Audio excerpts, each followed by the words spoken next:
Coming up on Nittany Game Week. I actually felt them tonight, and it helped us come back, so it was a good feeling. I had fun. The basketball teams return to Rec Hall. What they say is the best part about taking the floor in the old arena. We talk about her staying inside the block to dig the hard cross-court ball, which she did a really good job of. She's the only woman to win a national championship as a player and as a coach. Katie Schumacher-Cawley breaks down the skills her team needed to capture their 8th national title. And we keep the focus on the champs.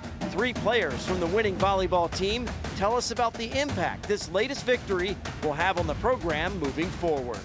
It's time for Nittany Game Week.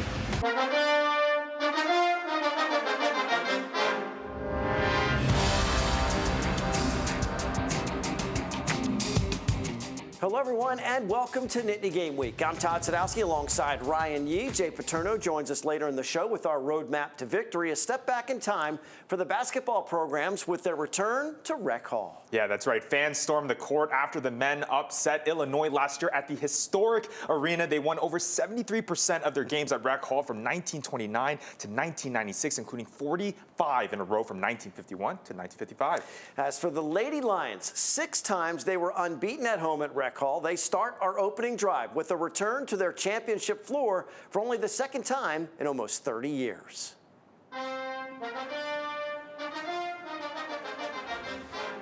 Opened on January 15th, 1929, still looks great over 96 years later. The Lady Lions take the floor to host 14th ranked Maryland. The crowd right next to the court ready to go. Coach Carolyn Kieger with greetings for the Terrapin staff before tip-off. Rough start for the home team on both sides of the floor. Maryland races out to a 23-7 lead after 1 quarter before Penn State finds some rhythm. Down 17 at the half. They start to rally after the break. Here's Grace Hall from just behind the free throw line. Connects. The lead is under double digits. Time to ramp up the effort under the boards and dial up some pressure defense. First, the offensive putback from Tamara Johnson, plus the foul. Then the full court press forces a turnover, and the Lady Lions are creeping closer and closer. Redshirt sophomore Gracie Merkel leads them on the score sheet with 24. They would actually pull within 2 in the 4th quarter. The pep band provides some energy, but Penn State runs out of steam down the stretch. Maryland holds off a furious charge for the 82-73 victory. Not the result they had hoped for, but another memorable night at Rec Hall. Even just the energy that they was giving us in Rec Hall, you could just feel it a lot more different than you can in a BJC. We love our fans regardless, but I actually felt them tonight, and it helped us come back, so it was a good feeling. It was great. I loved playing here. You know, all the fans are right there. They're cheering whenever we're on defense, you know, getting the crowd hyped. You could feel the energy, like Gabby said. You know, they were just there with us. They were right there on the court, basically. You know, it was fun.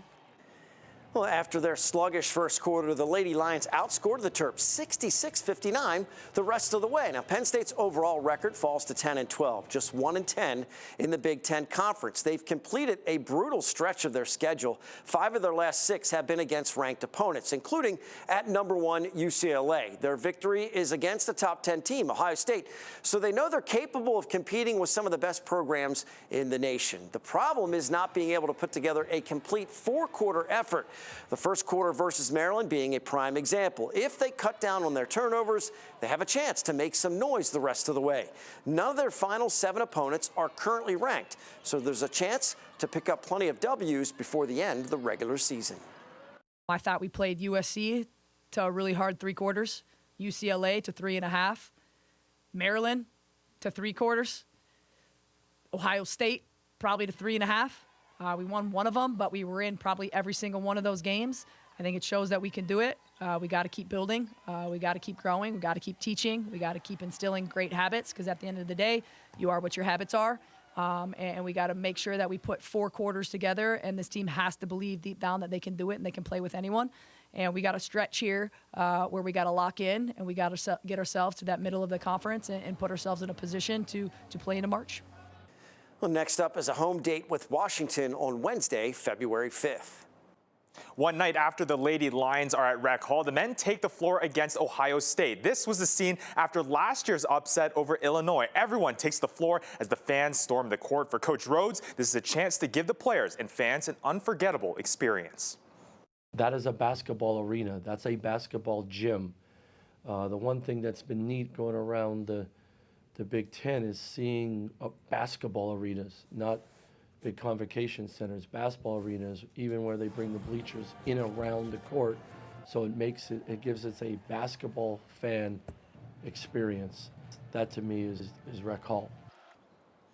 The Nittany Lions are 3-1 in the return to Rec Hall games, including the upset number 12 Illinois last season. Fans line up a few hours early to secure a spot in the bleachers on Thursday night. It's a whiteout against Ohio State. Once the game begins, the Nittany Lions score the first bucket. They quickly fall behind and are never able to mount a serious comeback. Coach Rhodes wins his first game in Rec Hall, loses in his second appearance 83-64. The men host Minnesota on Tuesday night.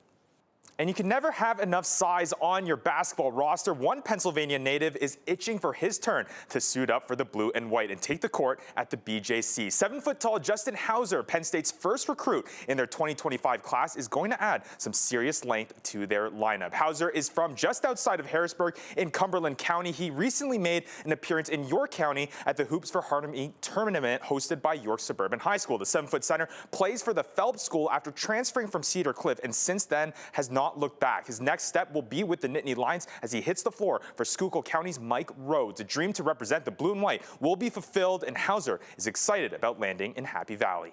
He's been in PA his whole life, went to Lebanon Valley, and he said himself, like, that was kind of his dream job for him, is to be at Penn State, so it was incredible. It's always been a childhood dream of mine to play for the Nittany Lions. I always loved the sports there, and the staff, they reached out to me. We created like a family-like relationship, and everything turned out perfect for me. I thought it was a great fit, so I committed. I was the first one to commit, and after me, we got two others, Mason Blackwood and Kaden Mingo, but to be first, it was great.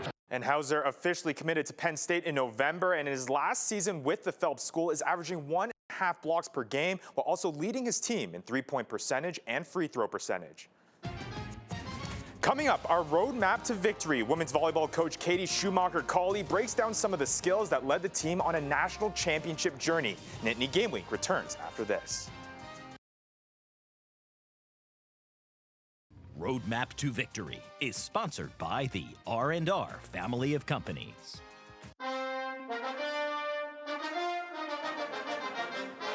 Welcome back to Nittany Game Week. Here are the numbers to consider when you think about the women's volleyball team and their journey to the national championship. 8. They won the 8th title in program history. Yeah, 10. It's been 10 years since their last championship. 3. This is the 3rd year as the head coach for Katie Schumacher-Cawley, who won one of those titles as a Nittany Lions player in 1999. And the final number is 2. She guided her team all season long, dealing with the diagnosis of stage 2 breast cancer. Coach takes us into her office and shows us some of her players' skills that resulted in the historic win over Louisville. Here's Jay Paterno and Coach Schumacher-Cawley with our roadmap to victory. You know, we've done the roadmap to victory in football, which is something I know something about. Now we're going to delve into some other sports, and I think one of the things that's going to be neat about this, we're here with Katie Schumacher-Cawley, national championship coach, All-American, and the first person to play for and win a national championship player, and the first coach to win one. Quite an accomplishment in and of itself. But for fans at home and for people like me who watch volleyball, who love it, and it is a great game, it's exciting, it's fun to watch, we're going to do some things to kind of talk about how to watch it better as a fan. So Katie's going to take us through some things. We're talking to Gillian Grimes later in the show. We're talking to Caroline Jurevicius and Izzy Starck. And so we're going to go through some plays that they use, and you can talk about what fans should see. So we're talking about libero, right? Great. Yep. We're going to talk about Gillian Grimes. Yep. Okay, Number so 3. what we got? So we have a couple clips of Jill's digging, and this is in the semifinals against Nebraska. So here we have Jill, number 3. We talk about her staying inside the block to dig the hard cross-court ball, which she did a really good job of. Here's another one where Jill is low to the floor. She's ready to dig, and again, she digs a hard cross-court shot, staying inside the block. Jill's also really aggressive here in a coverage ball. Izzy will set the ball outside, and Jill covers here off the block and we get the kill on this one. But Jill is really aggressive and makes multiple plays in one rally. Talk about what the rotation means, why you have to rotate, what that is all So about. the libero has to come off for one play, and she serves for one of the middles, and then the other middle will serve, or we'll do a serving sub. So the libero is a constant player on the floor minus one play. So anybody at home criticizing you for taking it, it's not your fault. Yes, thank you. Okay, so next who you got next? We have Izzy Starck next. Now this is the National Freshman of the Year. Played on the team with her sister. Obviously a great player with a great future here at Penn State. Yep. So here we just have a couple of assists by Izzy. I mean, she's one of the best setters. She's physical, strong. Here she is being aggressive and scoring at the net. That was one of the things we talked to her about, is being able to be a scorer as well. So she's aggressive and can throw that down. Here we have Izzy's playing defense back row, and she releases and sets up Jess Mrzik. She's just fast to the ball, and her timing and her tempo is very good. Again, nice ball to Jess Mrzik. She's about 5 feet off the net and makes a great set.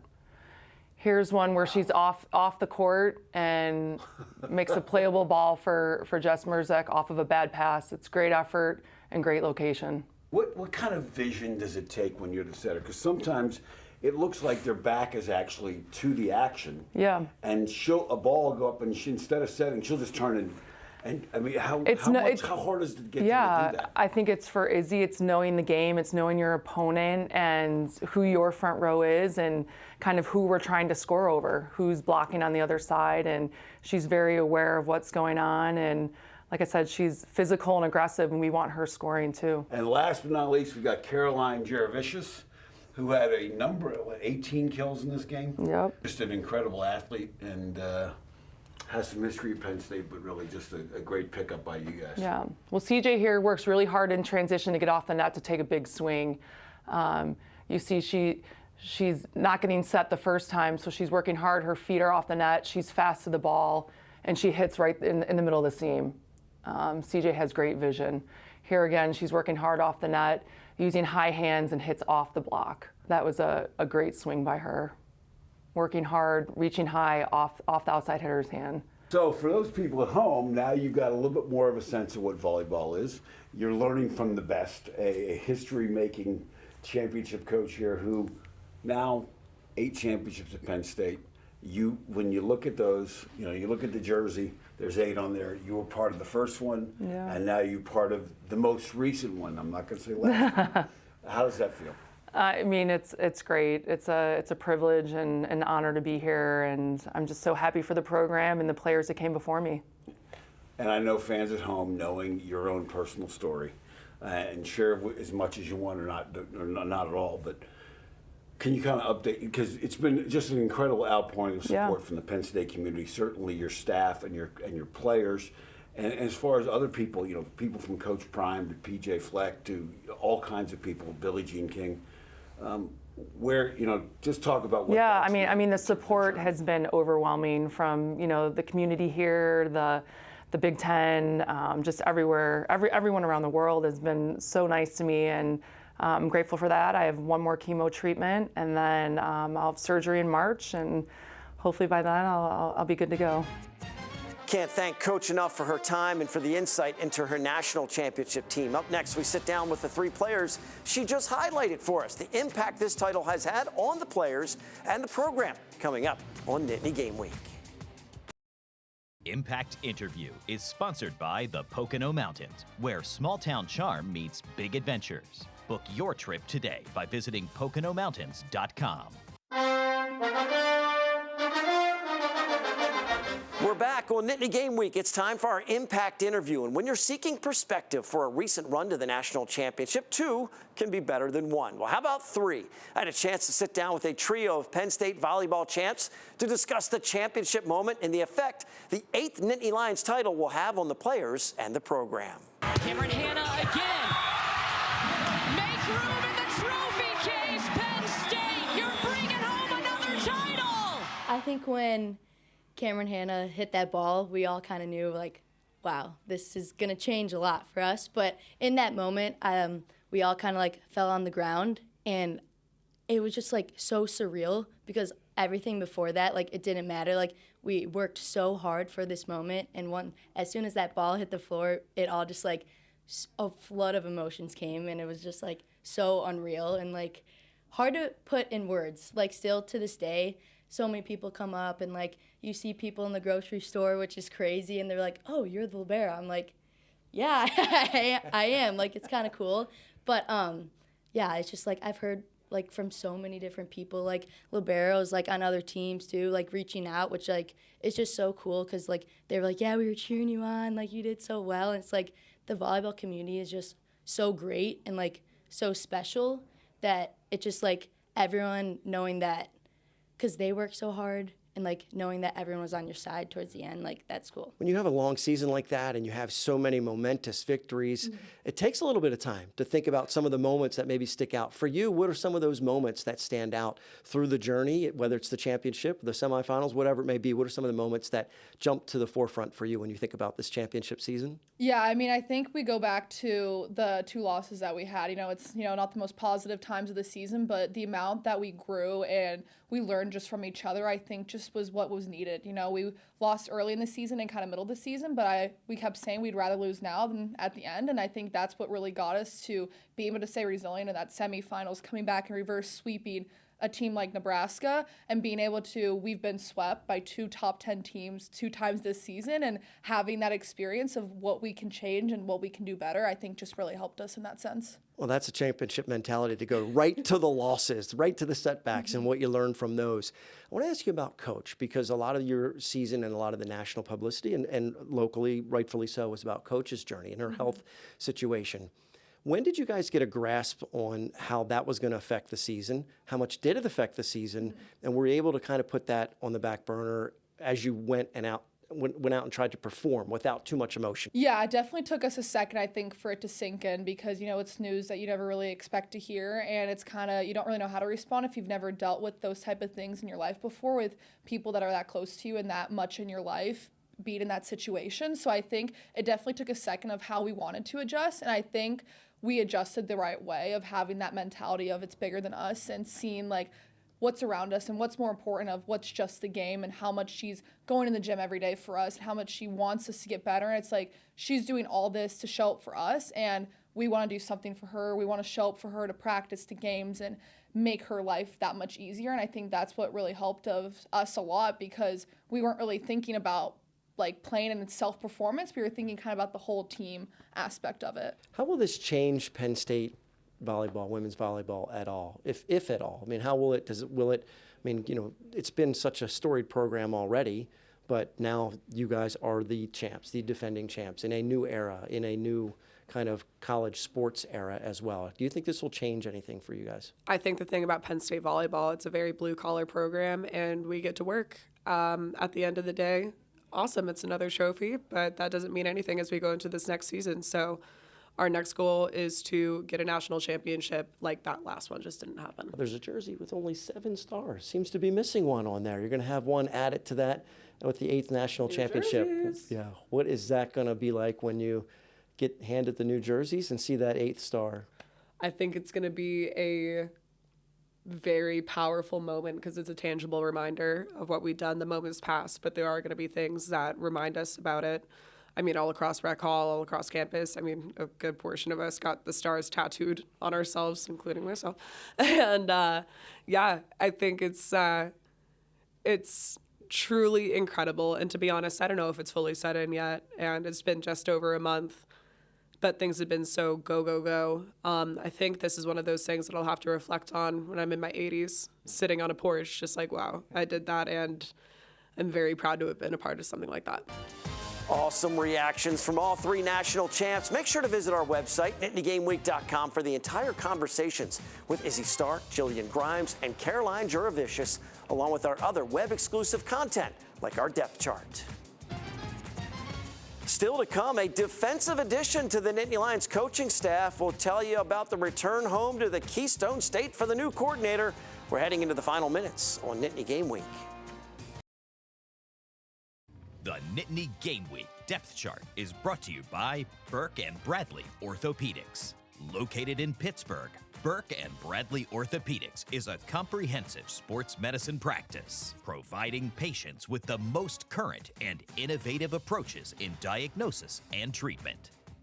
Well, can't wait to see him in the blue and white instead of those dreadful Ohio State colors. Former Buckeyes defensive coordinator Jim Knowles returns to his home state, accepts the same position with the Nittany Lions. It's a 3-year deal that makes him the highest paid coordinator in college football at over $3 million per. Knowles just directed the Buckeyes' #1 ranked and national championship defense. He's now ready to enjoy his Pennsylvania roots and handle Penn State's D. Knowles is a Philly native that went to St. Joe's Prep.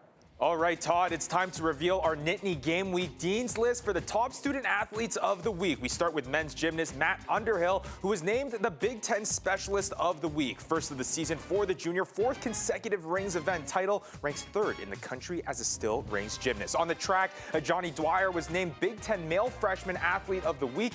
Big performance at Penn 10 Elite Meet on Saturday, a 20.65 in 200-meter opener, 5th fastest qualifying time in NCAA this season. On the ice, Reese Lawback was given Big Ten 3rd Star of the Week honors, had a 4-point weekend against the Buckeyes, 1 goal, 3 assists in a shootout win and overtime win. And lastly, on the women's side, Tessa Janicki was named the Atlantic American Hockey Forward of the Week, 4-point weekend, 1 goal, 3 assists in 2 games against Lindenwood. Her goal marked her as PSU Hockey's both men and women's all-time leader in points with 141. And in addition to a television show, we're bringing Nittany Lions together with our depth chart at NittanyGameWeek.com. We're connecting businesses that support the show with our viewers. Our goal is to build a team that keeps our hometowns strong. The Impact interviews with the women's volleyball national champions is an example. We have a lot to share with you when it comes to college sports and the Nittany Lions. And it doesn't all fit into our 30-minute window. One way to solve the problem. Make sure to check out NittanyGameWeek.com and consume our web-exclusive content.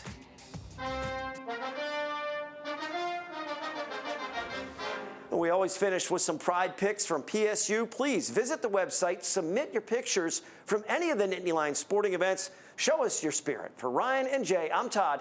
Thanks so much for watching Nittany Game Week. We'll see you next time.